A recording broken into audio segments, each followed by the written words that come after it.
Welcome back, everyone, to the Smite World Championships at hi-rez Expo, presented by Twitch Prime. Golden Boy on the desk here, and we're getting ready for the console semifinals between SoaR and SoaR Gaming. Should be a great matchup. Joining me, though, on the desk is the one and only Anatoly and Zaxi. How you guys doing today? It's good to be back. You know, casted a little bit, ended the PC quite spectacularly, I would say, and now ready for some console action. Yeah, first time here at Worlds for me.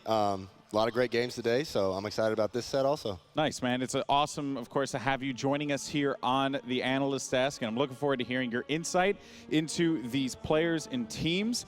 But, you know, guys, we were talking about it a lot throughout the show, and there's just a lot of cool ways that not only can you get free stuff by watching the Smite World Championships at hi-rez Expo, or you can also just participate yourself. Firstly, we want to discuss the awesome Twitch Prime bonus that you get, a limited JT6000 Giannis skin. It's a pretty awesome thing. And keep in mind, too, you will get access to the new Celtic event, Path of the Phantom Queen. Good news, though, folks, is that if I'm looking at my notes correctly, that becomes available to you guys on, I think, January 17th, I was told. So, you know, just some little information for you guys there. And then we also have to talk about account linking. We mentioned at the top of the show, the middle of the show, all throughout the show, literally the entire time. Guys, hi-rezstudios.com/link. It's so easy to do, and you get drops in the chat for your dank memes. Who doesn't like free stuff, you know? Who doesn't like memes? You know what I mean? The dankest. The dankest of memes.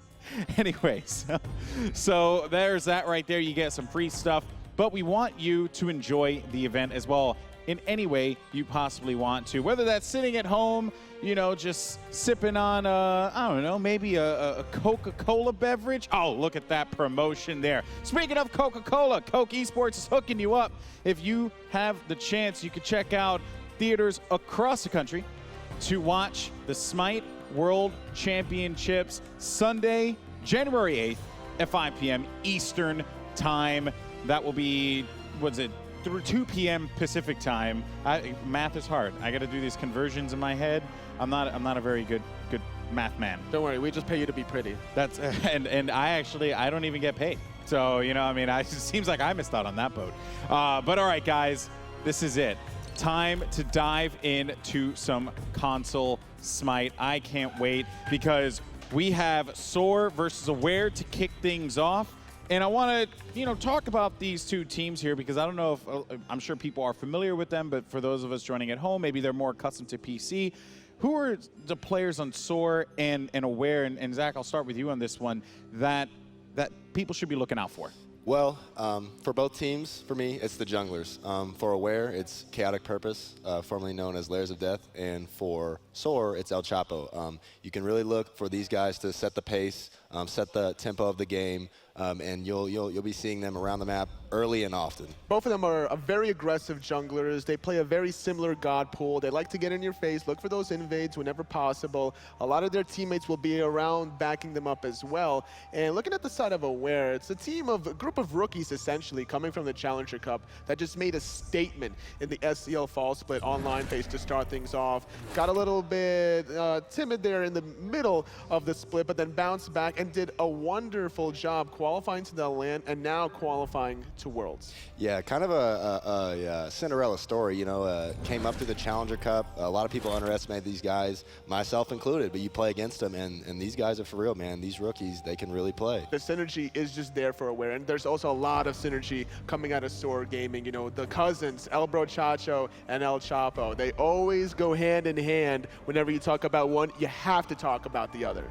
Yeah, I mean, ElSoarchapo, when he first started out, he was known as kind of this hot-headed player, would go too deep a lot of times for kills, just making, you know, aggressive plays for no reason. But now he's matured as player. He's more about calculated aggression now, so he won't go too deep. He'll make sure his team is following up off whatever he has, and he's just really matured as a person and as a player, and you can tell that through his gameplay. And I would also say he has a lot of great leadership aspects about his shot calling, always trying to make the right, correct, calculated plays like you mentioned. On top of this, he also is very vocal against the enemy team whenever given the opportunity. If you ever heard him at a LAN, at the last SCL Fall Split LAN, he was just screaming at the top of his lungs. He almost threw the controller on the floor after a win. Well, as a console guy, you know, that's kind of what we do. How many controls have you broken in your life? I've broken quite a few, actually. I mean, there was this one event a long time ago. You know, I was a young kid, just came off of a big win, so excited, and I actually flicked my controller across the building.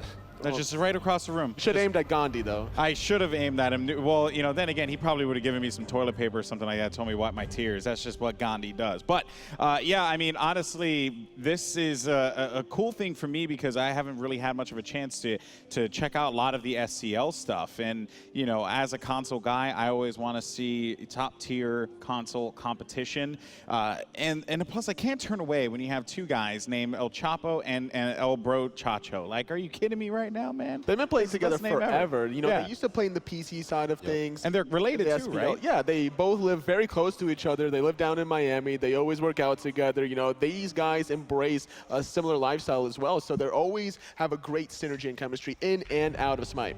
Nice. Yeah, when talking to Chapo, you know, 2 days ago or so, he said, you know, it's crazy playing Smite with, he's been playing Smite with Brochacho for so long. He said, you know, it's almost like our brains are on the same wavelength. You know, they're both thinking the same thing. You know, one of them might not say it, but he's ready to follow up because the other one's thinking it too. You know, it's just that synergy, that chemistry they developed, you know, just by playing with each other for so long. And that's why they're so successful right now in the console scene. You know, at the beginning of the year, everyone expected SoaR to be able to just top the charts, and then we saw Team Allegiance being able to dominate that. It was one game, unfortunately, that Keeks may cost them to qualify for that SCL Semifinals, but bouncing back after making some roster changes, now having a very dedicated core of 5 members, they're able to qualify to Worlds, and now they're here for their first best of 3 against SoaR Gaming. Talk to me about how you think this matchup is going to go. Well, it's going to be, like I said, I expect to see the pace dictated by the junglers. I expect to see early game aggression. I expect to see invades.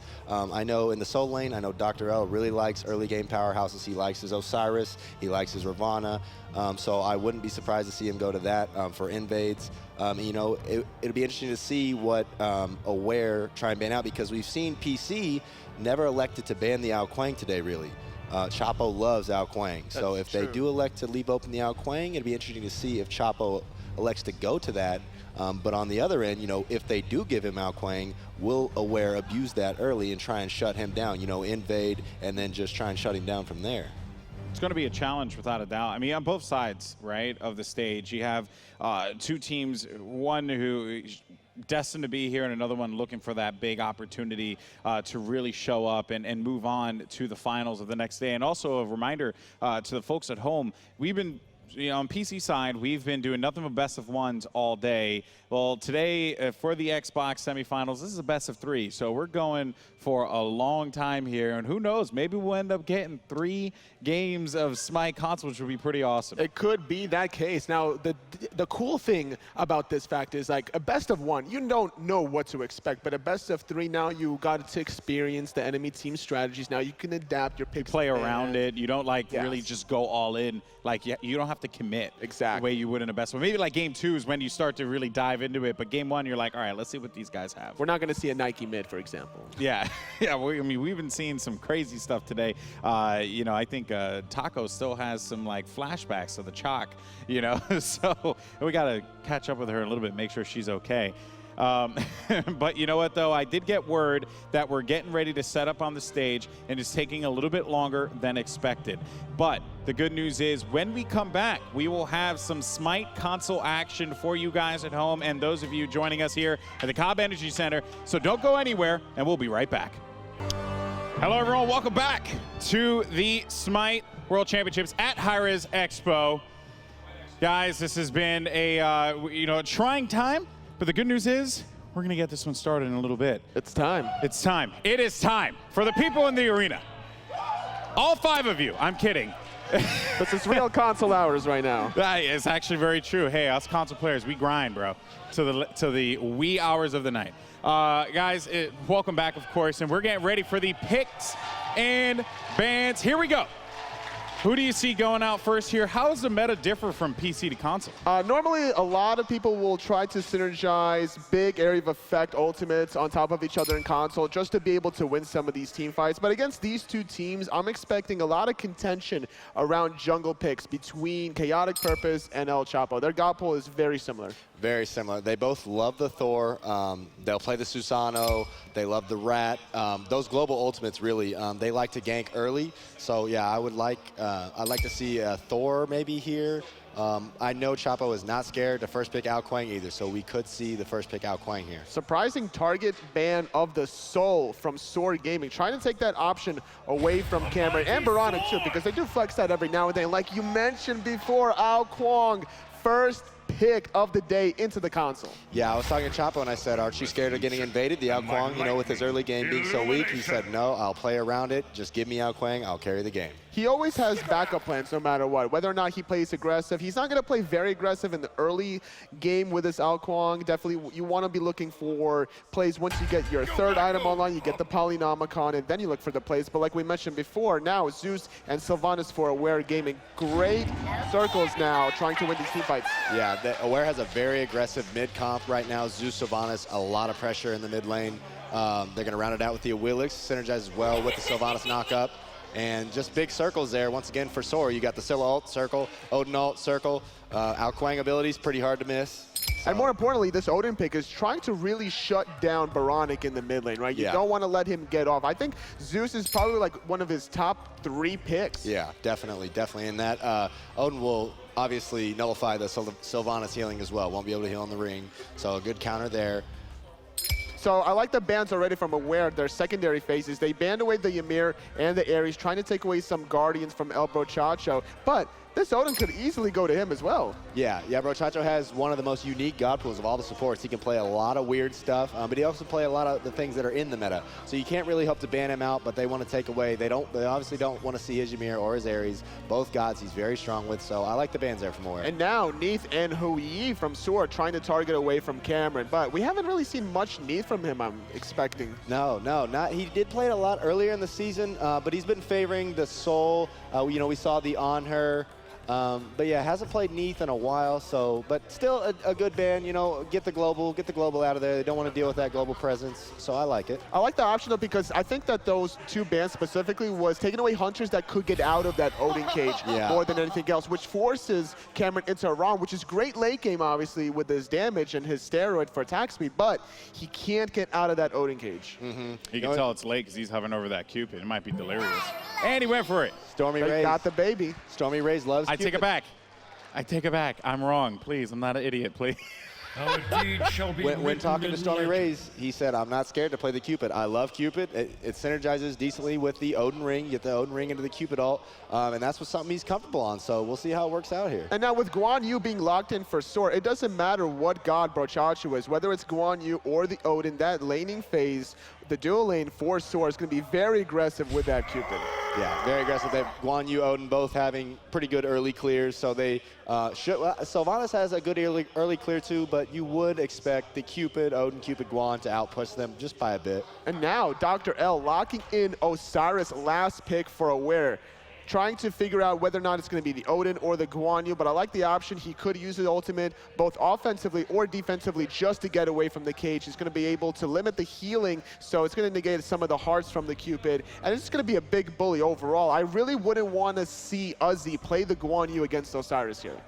Yeah, Odin would probably be the better pick in this matchup, and also I'm interested to see here, Osiris Awilix. Very strong invade, very strong level 1. So I'm excited to see. I can almost guarantee they're going to invade. So we'll see how SoaR responds to that. You cannot allow ElSoarchapo to get off any sort of start or momentum. So that wouldn't be a bad idea coming out of SoaR Gaming. Trying to invade against ElSoarchapo, maybe take away his speed buff, or at least prevent him from getting his own speed buff and delay all the timers. Yeah, any way you can put this Kuang behind is going to be great, because if Chapo gets ahead, especially on Kuang, it's bad news. Well, it's going to be a interesting 3 games here, potentially. Guys, who do you have going real quick? I think that SoaR is going to be able to take this one. I really like the Odin pick against the composition from SoaR. I'm going with SoaR. SoaR. All right, there you have it. The desk is unified. Let's go ahead and get ready to send it off to our casters for our first matchup here on stage at the hi-rez Expo. Take it away, guys. Thank you, Golden Boy. My name is Tiger, joined with Aggro and Trixtank, ready to close out your night with our first semi match for Xbox. We got SoaR Gaming versus Aware. How are you guys feeling about this tonight? I'm ready to go. I've been ready for so long. I was so excited about this match all day. Unfortunate delays, but now that we're here, we're just there to build anticipation, you know, just get us even more ready. Yeah, it's my first Xbox game casting, so I'm super excited for this game. It's going to be absolutely fantastic. Both of these teams have quite some big personalities. Good bit of history coming out there too. Quite a few familiar names for Aggro here. Yeah, my former teammates, you know. I was teammates with Uzzy, Chapo, Brochacho. I know a lot of the guys on Aware. Kenshin's been around for a long time. I've gotten to know a couple of those guys as well. So, I mean, these are the teams that deserve to be here along with Eager and Allegiance that we'll see tomorrow evening. Really excited to see these two get at it. Yeah, and you've been saying that Chapo is like one of the big personalities onto SoaR Gaming, so him being on a hyper carry might be really good for SoaR. Very, very well could be, but I'm worried about this invade early on for Aware, just because of how aggressive that right side of the map is. We heard Anatoly talk about it there. Awilix, Osiris, a great invade composition. Yeah, and I really like the Awilix pick overall coming out for Aware. It counters the Scylla, it counters the Odin, but also gives a lot of pressure onto the Kuang in the early game. And that's very difficult to play the Odin up against that Awilix, because your main source of damage, that bird bomb, is completely negated by gravity surge. Like you said, I like the Odin pick, but at the same time, the fact that Awilix was open, I love the draft from Aware. This seems like such a messy start already, and it looks like Brochacho already off by himself. Almost got caught between 4 members of Aware. Got his hind kicked a little bit there, but gonna go ahead and back off. Forced to get his dash there as well, and that's very important because Guan is very reliant on that Talu Assault in the early game to help clear the wave, to help clear the buffs. And Trix, you can talk to me. You play a lot of Guan Yu support. Do you get the dash at level 2, or you usually look for that heal?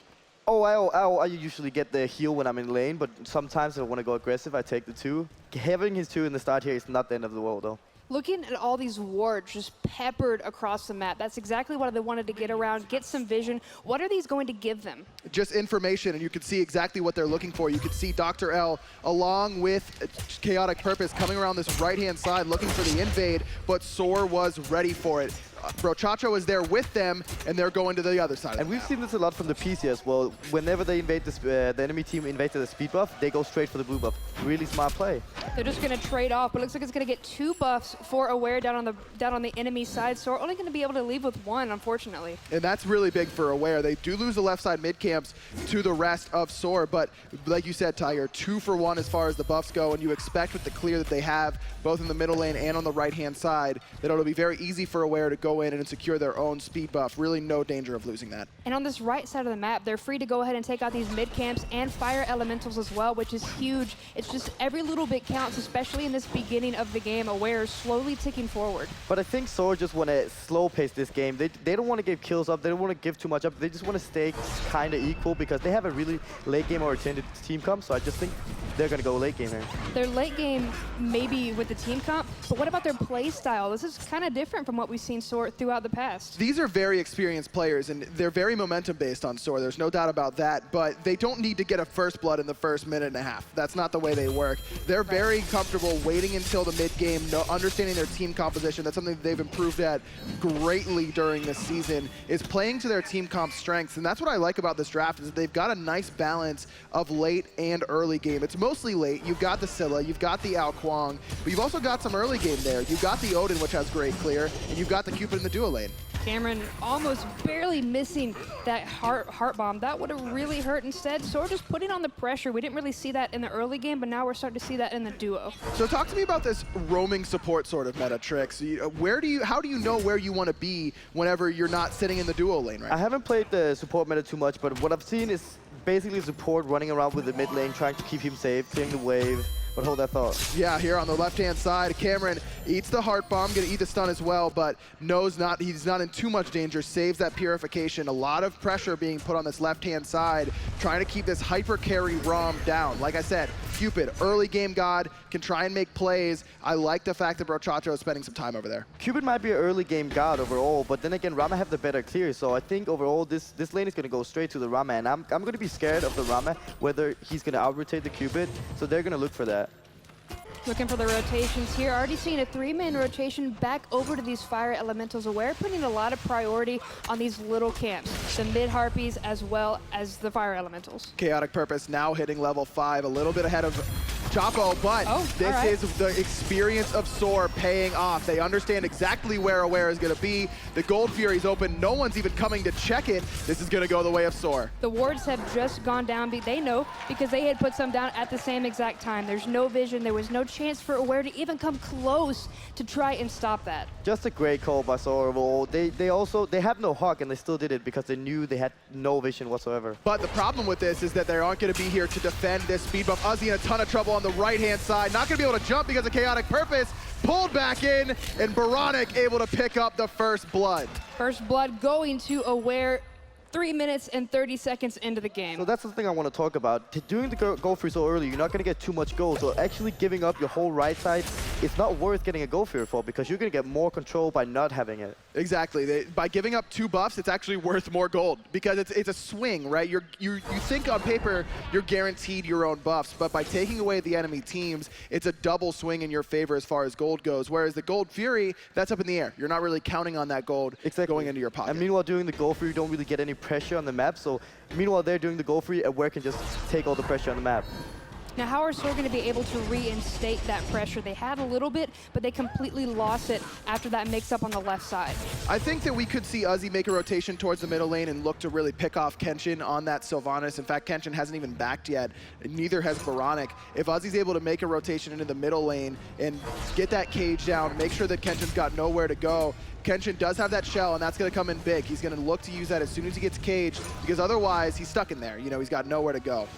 Speaking of stuck, that was almost an issue for DoctorL, but going to be away just fine. Does notice rotations coming out from SoaR. They're going to try to break this pattern that Aware have by starting to take these buffs for themselves. Aware needs to start playing a little bit more aggressive because they're just getting online so soon, and so they need to put the pressure on. I think that Awilix need to go to the solo lane and try to kill this Odin because he's trying to counter him, and he have no beats. Exactly. I agree with you, Trix. Seeing KhaoticPurpose make a rotation to this right-hand side would be very well timed at this stage because Odin has absolutely no additional defense, and he has to jump to clear the wave or run away from you. So you have to have that pressure.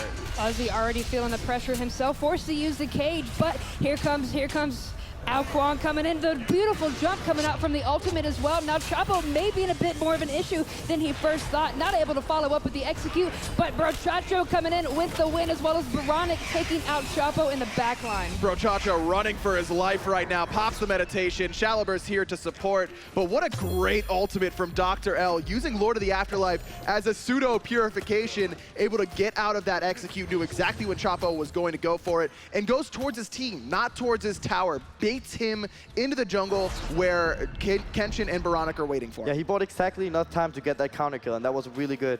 Also, I want to talk about the Guan pick because it's so good against Aware here. It can run down the Zeus, it can run down the Sylvanus, so I think we're going to see SoaR Gaming trying to run down one of these picks. Do you like the pickup of the reinforced Greaves here for Guan Yu? Because usually you see that when you see a lot of like Kabrakins, Athenas, the chain CC sort of compositions, which Aware, this doesn't really fit that. I mean, you know me, I go Bluestone and Warrior Tappy sort of thing. I'm You're there really to do damage. That. But it is overall really good. They have high damage with the Zeus, Awilix early game, so getting that extra protection early is really good for him. That's a really good point. I didn't think about that. Plus, you're stacking the passive of the reinforced Greaves off of Wisps and Wrath of Terra from Sylvanus. Shalaber may be stuck, but Rom in the air looking for the shots. Cameron just trying to buy himself some time and then dash away. Meanwhile, on the other side, Boronic able to find a kill onto BroChacho, and now the pack of Aware backing off, and Cameron still putting on the juke shoes, but not very tight. StormyRays playing this lane very aggressively, but some mistimed aggression on the right-hand side. Another speed buff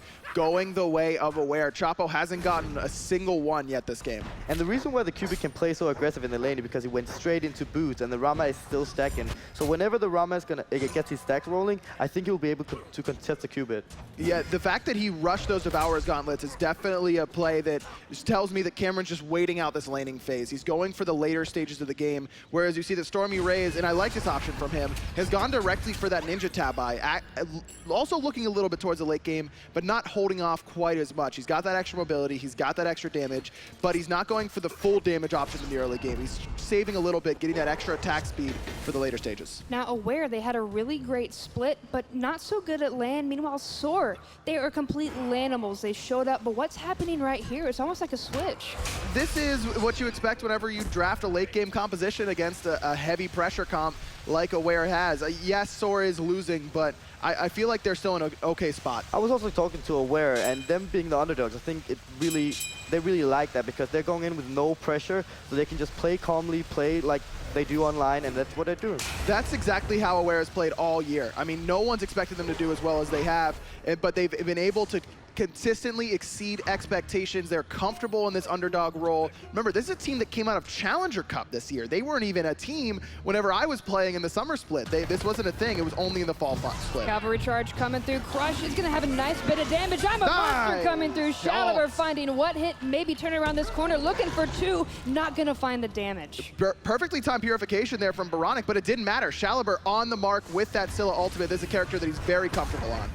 Looking very comfortable now. Nice pull coming into the tower. The Wisp going to get a little bit of damage over time, but not enough to make anybody worry quite yet. StormyRays trades ults again with CaMeRxN. That's been his game plan, and this is what we've seen from StormyRays consistently whenever he's playing this Cupid. He ults you off cooldown every single time. Stormy has the pressure right now, and he keeps forcing the Rama's ult. I don't know why Chapo ain't ganking it. He should really do that soon. Yeah, not a whole lot of wards on the left-hand side either. You see some bottom side, but if Chapo's able to go over the top of the Gold Fury, you could definitely make an impact. But now that CaMeRxN's about to hit level 12, he'll have that Sanctuary up soon. We're rotating over, starting up this Gold Fury, but it looks like he has been spotted out by Brochacho. 4 members here of Aware, and they're keeping him at bay for a good bit, but Gold Fury is going to go ahead and get leashed. Nice pull. Brochacho jumped into the air with that knock-up, and CaMeRxN able to find that last hit. Kenshin has been on point with these pulls so far this game, setting up for his team. 2 ultimates used, though, to find the support. Kenshin in some trouble because Chapo gets executed above the Gold Fury. I don't care how much HP you have, how tanky you are, if you are within that threshold, you are gone,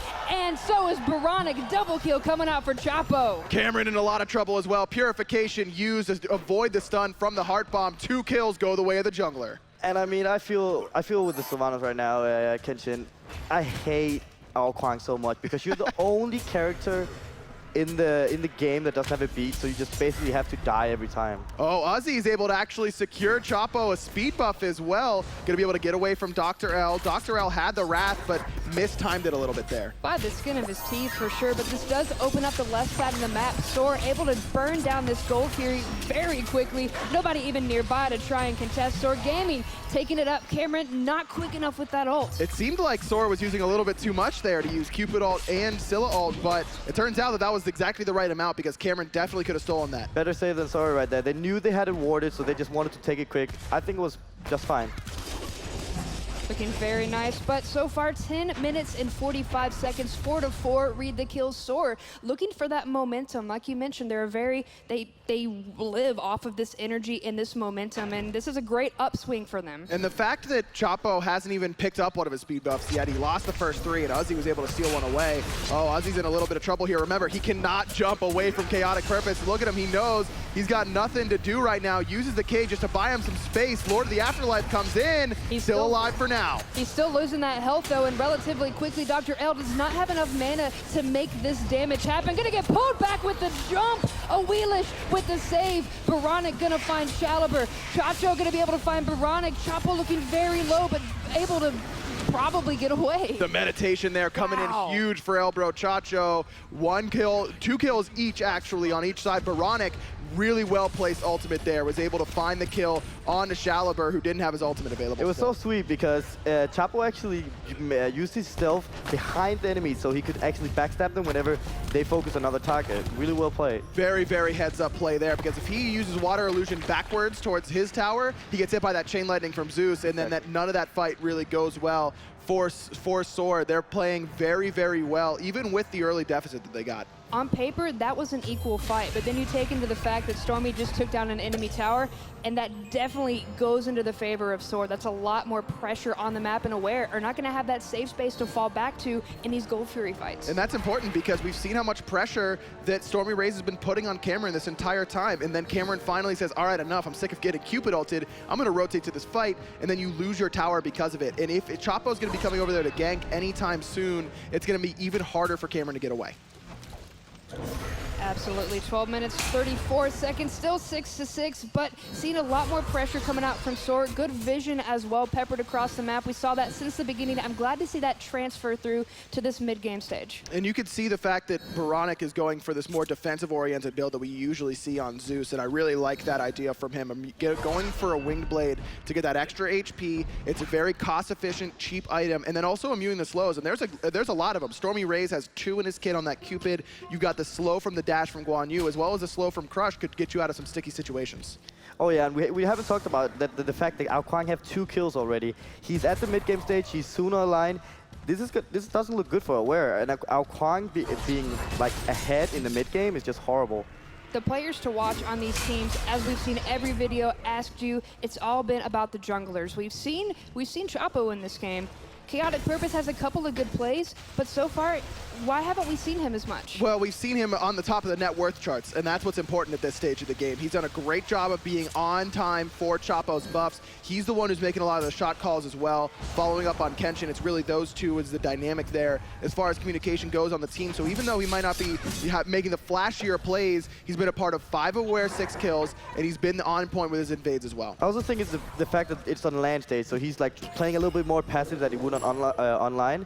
So right now he's just trying to get the flow and getting in the game. He's still playing really well. He is on top of the net worth, so he is doing something right. Plus, during the SCL Fall Finals, remember, it was actually Boronic who came up and was the big name player for Aware. KhaoticPurpose at his LAN debut didn't have a bad LAN by any stretch of the imagination, but it wasn't the level of play we saw from him online. It was really Boronic that stood out to me and to a lot of other people. So no surprise to see Boronic have 4 of the 6 kills for Aware. And he's on his namesake god. His Aware opening up in that first week, they absolutely destroyed with Zeus. So it's very surprising to let him get Zeus, but to give Chapo Kuang. Yeah, this is a lot of comfort picks across the board. Brochacho loves to play Guan. Uzzy loves to play Odin. Shalabur on Scylla is like his god, basically, along with Zhang Kui. So, yeah, a lot of comfort picks on both sides. Cameron has played a decent amount of Ram. We talked about on the analyst desk the fact that DoctorL really likes these high-pressure gods in the solo lane. Osiris definitely fits that bill.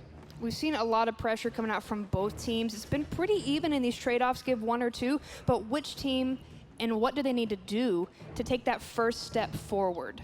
I mean, right now, Aware is behind, and if they're going to keep playing like this, SoaR's going to take it when they come later in the game. What Aware needs to do right now is look at the map, look at the gods, who can they gank? They can gank the Odin, and that's what I think they should do right now. They're definitely going to try and at least do something over in the solo lane, but DoctorL is on the receiving end of that pain with 3 members. He's within execute range. Going to be a nice, tasty snack for the Dragon. Uzzy in some trouble, though, from KhaoticPurpose. The shell was beautiful from Brochacho, though. KhaoticPurpose on the run this time, trying to get away from 3 members of SoaR. Got to be careful with those tower shots, though. One more, the Feather Step going to be good on the Shad, the Water Clone. It popped, taking out the Awilix. And this is why Kuang is so good in the jungle as well, because every single game, the solo laner would always build physical protection first because he's against the physical, and then the Kuang can come and be like, eat all my damage. And that's very surprising that we see. Oh, hold that thought. Ultimates, again, being traded out in the duo lane. We've seen this time after time. I don't even know why I stopped talking anymore. I should just ignore it, because that's what happens every time. But you see DoctorL go for this Winged Blade third item instead of magical protection. The extra HP helps, but it's not as effective as that magical protection. Is this about to happen again? It could. Shaliber up into the ult. I'm a monster along with Uzzy having that wrath. It actually wasn't even up, but they get another Gold Fury. And we're just giving SoaR the lead right now. They need to get the control on the Gold Fury. They need to have the timer this time to make sure that they can contest it when it's up again. One of the things that made AWARE so impressive to me early on was their team play, and we're just not seeing it here right now. KhaoticPurpose rotates to help DoctorL during the gank, and then where are Boronic? Where's Kenshin? They dove KhaoticPurpose under that tier 1 tower. That was an extended engagement that no one came to help out their jungler. Very surprising that we don't see AWARE play like their normal selves. I don't know where that is, but I do know where ElSoarchapo is, dashing away to try to get away from Kenshin, who almost got pinched between 3 members of AWARE Gaming. They're going to trade off these mid-harpies and then back off once again. And I love the way ElSoarchapo is playing right now. He's sort of playing like me. He doesn't build like me, but that's all right. But he's playing so aggressive. He's up in their face, saying, I'm here, damage me. If they engage on him, well, then there's an Kuang, there's a Scylla to follow up on it. So he's just playing really great right now. And I can tell you from playing with him, his sorts of comms are, yo, I'm gonna bait myself right now. I'm gonna let them use a bunch of abilities on me, wait for their cooldowns, and then go in, and he's done a great job of that, like you mentioned. And plus, we saw him do the defensive option of using the shell to save Uzzy's life on that right-hand side, preventing the trade out there after that gank onto DoctorL. And that's the best time to strike, because we've seen these team fights that have gone in SoaR's way go because of that bait and switch. AWARE blow everything that they have, thinking they're going to be able to turn this team fight around, and then SoaR just come on and one-up them. Very surprised to see as many Wingblades as we do. I mean, I already talked about DoctorL's. I like it on Boronic, but then another one for Kenshin on this Sylvanus. And the big thing to me is no sprint up against a Cupid ult. That's the best thing against Cupid ult, is just immuning that slow. It makes it pretty much irrelevant if you can time it correctly. Instead, electing for this blink, is that what you would have gone for? I mean, I would have gone for the blink as well, but it's kind of tricky in this situation because I think we probably wouldn't have got Huck in the soul lane, but whatever.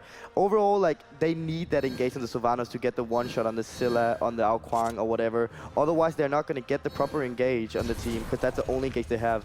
But if that's the case, I think I would have liked to see DoctorL pick up that sprint instead of teleport. Sure, you lose a lot of global rotation ability, but you need that. I feel like you need that sprint in this matchup. Aggression to the max onto Cameron, forced into the barrage, but as soon as he comes down, he does have an angry dragon waiting for him. That's going to be the Aegis, so he's not going to be able to take him down, and instead Cameron's going to be able to get away. I'm a monster, going to whiff, not going to be able to take any of these gods' lives. The crush, not enough, but Chapo will be. Sniped out by the dragon call. A lot of mistimed abilities lead to Cameron's escape, but Uzzy now teleports in here to support. KhaoticPurpose is in base, so he's allowed to jump, and the tier 1 tower in mid is looking mighty tasty for SoaR. I'm sorry to say it, but I think SoaR's going to win this game. SoaR literally missed every single ability, and they still won that fight, and it was a 4v4, like straight up. And again, it's just the positioning from AWARE, not being around their teammates. Cameron's walking by himself towards the back. KhaoticPurpose used the gravity surge and didn't find a home. Uzzy just baited him.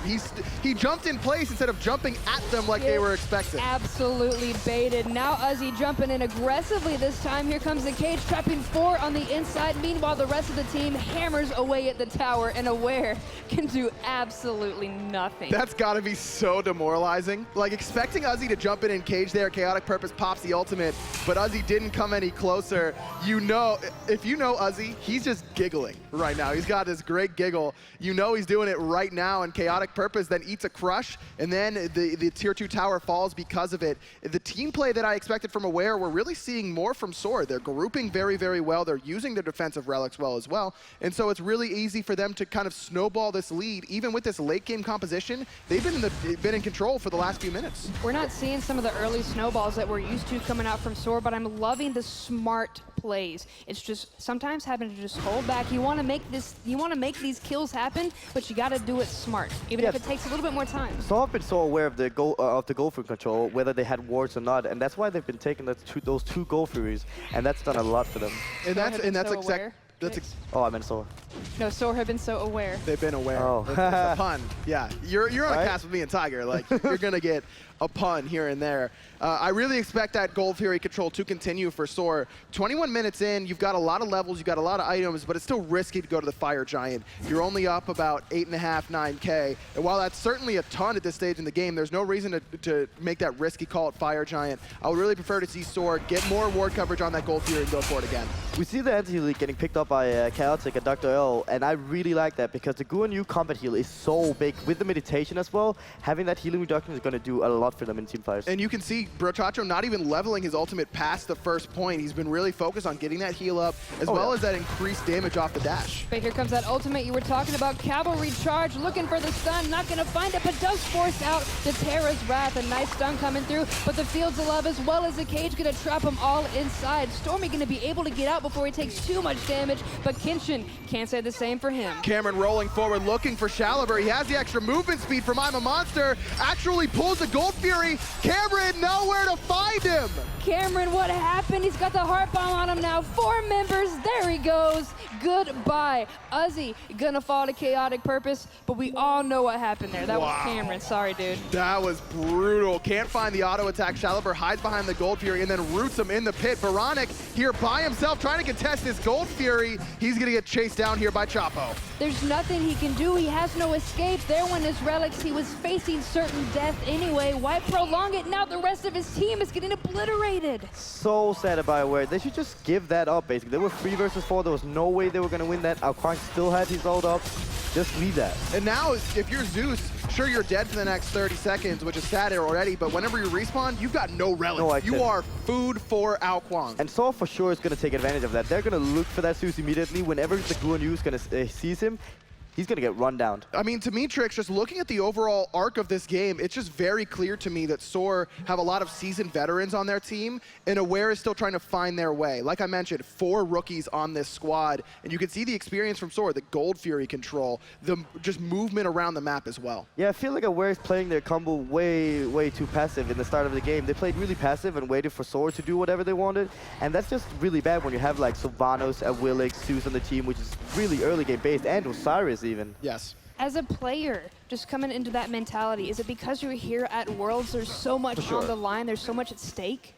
When you're on a big stage, you always get more nervous. There's more on the line, so you want to make sure you don't do any dumb stuff. But in that process, like you need to just do whatever you normally do, you know?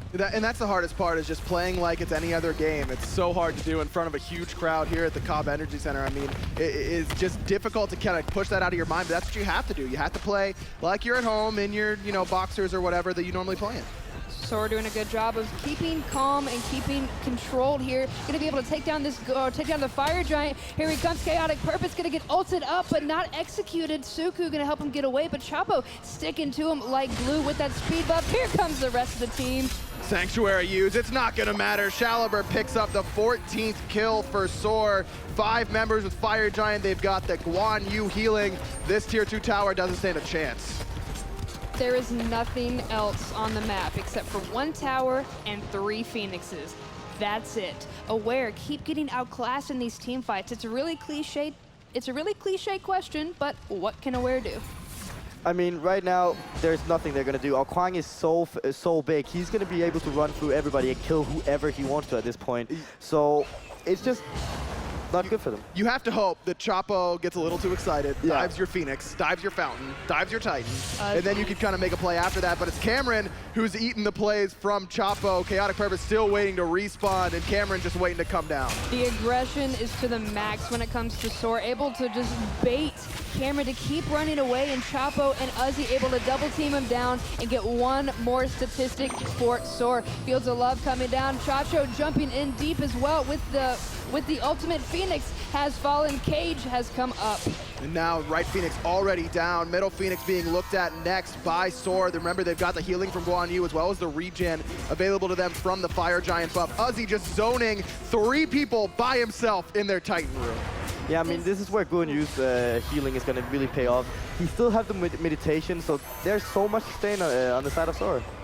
I like when people use structures to their advantage. That cage didn't actually stop anybody inside, but it stopped them from trying to come back in and stop the onslaught onto the Phoenix. They're able to secure that bird without any other hassle. The last tower has fallen. They were able to take 2 Phoenixes in the process, and now nothing stopping SoaR from just going through this jungle with a fine-tooth comb. And just look at the golden hand right now for SoaR. You've got most people around 2,000 gold, just backing, spending that up, and they're going to be pushing down this left-hand side immediately. And if you're aware, Trix, I mean, we've all been in situations like this where you know this game is all but over. You got to be thinking about the next game, right?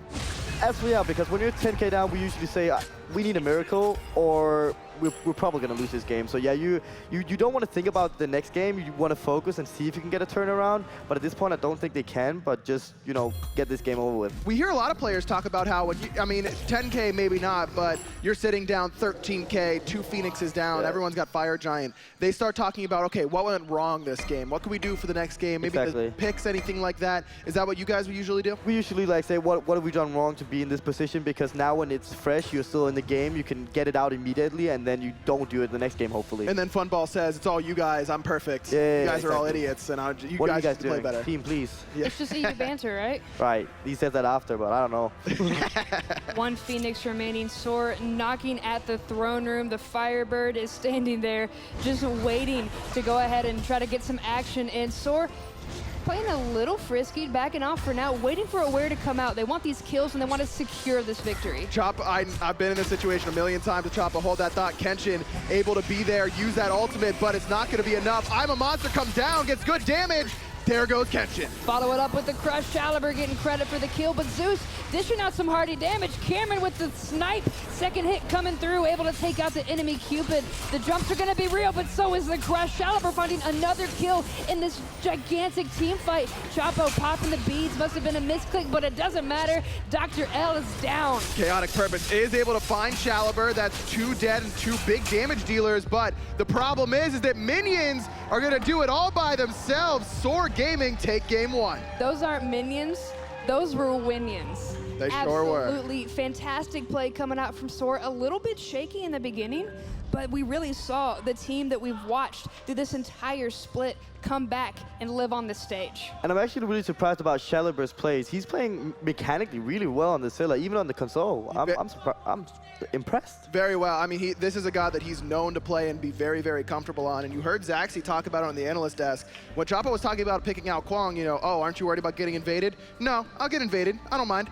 I'll just wait. I'll wait it out. They won't be able to handle me in the late game. And that's exactly what happened. It didn't even need to take it to late game. It was really the mid game, and that whole composition for SoaR just started snowballing. And that takes a lot of confidence and just self-acknowledgement to know what you're capable of and know that you have the patience to be able to deal with this kind of situation. Exactly. I mean, this is, and I said it a million times during the cast, I'll say it one more. This is just a veteran squad. These guys have been around the block. They know how to win. They know that this is only one game, that they've got to wait for one more to secure their spot in the finals. So that's exactly what Brochacho and Choppa are going to be preaching to the rest of the team right now. And no matter who takes this win, it doesn't matter. They both have made it here in the first place with such fantastic storylines, which I'm sure the analyst desk are going to tell us about right now. Thank you so much, guys. And yeah, I mean, really, first up, all right, I'm just going to get it out there. Winions for the win. I respect the hustle, baby. That's what it's all about. You know what I mean? Get yours, girl. Get yours. But then, Guan. I mean, maybe you know, you just don't let him have it next game. How about that, Aware? Yeah, Zaxi, you were talking about it earlier. Just Choppa, a beast at this god. You cannot allow this to go through. It's game 2. Aware needs to ban the Quang. You can't let Choppa have that god. He's too good at it. He plays it too well. And that comp was really, you let an Quang Scylla go to late game. I mean, what do you think's going to happen? It's not going to be good. But I really do want to see the Quang ban for Chapo. But to be fair, Aware allowed this to happen in this position because they gave up 2 free gold fears. The first one around the 10 minutes, the second one around 16.5. And that's what gave SoaR the initial spark to allow plays like this to happen where Chapo, you know, he gets to execute, he comes back, and he's going for more kills. Yeah, and Caliber was really on point also with his Scylla ultimates this game. I haven't seen him look this good in quite a while, so really great play by him. Just getting the targets low enough to where they were in execute range for Chapo. Really just an all-around great game by SoaR there. And this is the point in time where, you know, you get your 4th item Polynomicon. This is where you start looking for the team fights. And after that point in time, there was no answer or response to Chapo. So I'm really curious to see how Aware is going to adapt in game number 2. So there was a pick that I kind of sort of criticized. Okay. Oh, yeah? Which one? You know? The Cupid. Yeah. I was a little, I didn't understand it. I was just like, oh, well, you know, maybe just, I don't know, there's other options, right? Like other options in that hunter role. But instead, StormyRays just did what StormyRays does, and he dominated with that Cupid there, Zaxi. Stormy loves the Cupid, and it was good in this comp because anything that burns beads without Kuang is great. Anything that's going to let him get off and execute in a team fight and land back on someone and just snowball the team fight is great. So the Cupid pick was really good. It worked out for him, and it's a god that Stormy's comfortable on. So I think that pick was great. Absolutely. It synergizes very well with the Odin, and then we also saw the fact that they had an Awilix, SoaR Gaming, right? And that stops not only the jump from the Suku, but also the Feather Step, not able to get off your main damage source, was a great mindset counter pick coming out of SoaR Gaming.